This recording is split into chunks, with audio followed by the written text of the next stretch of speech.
Hello and welcome back guys to the our new video. आज के इस video में हम कंप्यूटर आर्किटेक्चर का एक इम्पॉर्टेंट टॉपिक सीपीयू डिजाइनिंग के दो डिफरेंट टाइप्स के डिफरेंस पढ़ने वाले हैं। One is risk and second one is six. Risk का फुल फॉर्म होता है रिड्यूस इंस्ट्रक्शन सेट कंप्यूटर और सिस्क का फुल फॉर्म होता है कॉम्प्लेक्स इंस्ट्रक्शन सेट कंप्यूटर।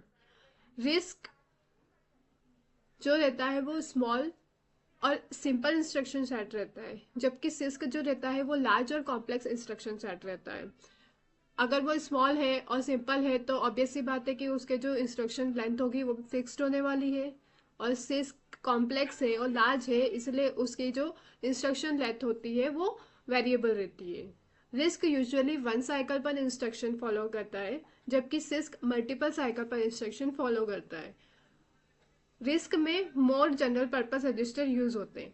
इसका एक इम्पॉर्टेंट रीजन ये होता है कि जो रिस्क होता है वो हार्डवायर्ड कंप्यूटर यूनिट के लिए यूज होता है, इसलिए मतलब हार्डवायर्ड है। हम हार्डवायर से समझ सकते हैं कि एक्सटर्नल जो चीजें रहती है लाइक रजिस्टर्स हो गए, फ्लिप फ्लॉप्स हो गए, इन सबको यूज करके वो वर्क करता है, इसलिए उसको ज्यादा रजिस्टर्स के लिए यूज होता है। जबकि सिस्क जो रहता है वो माइक्रो प्रोग्राम्ड में यूज होता है, इसलिए उसमें कम रजिस्टर्स का यूज होता है।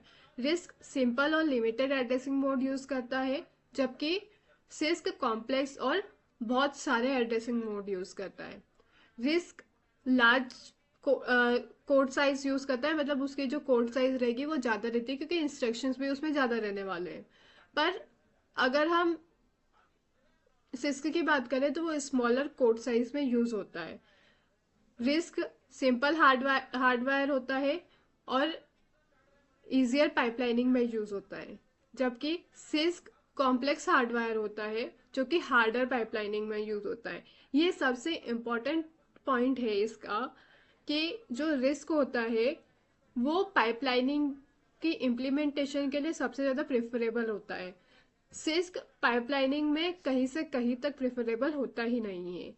अब हम अगर बात करें इनके एग्जाम्पल की तो रिस्क का एग्जाम्पल होगा ARM, रिस्क वी, MIPS, और सिस्क का एग्जाम्पल होने वाला है x86, इंटेल 80386।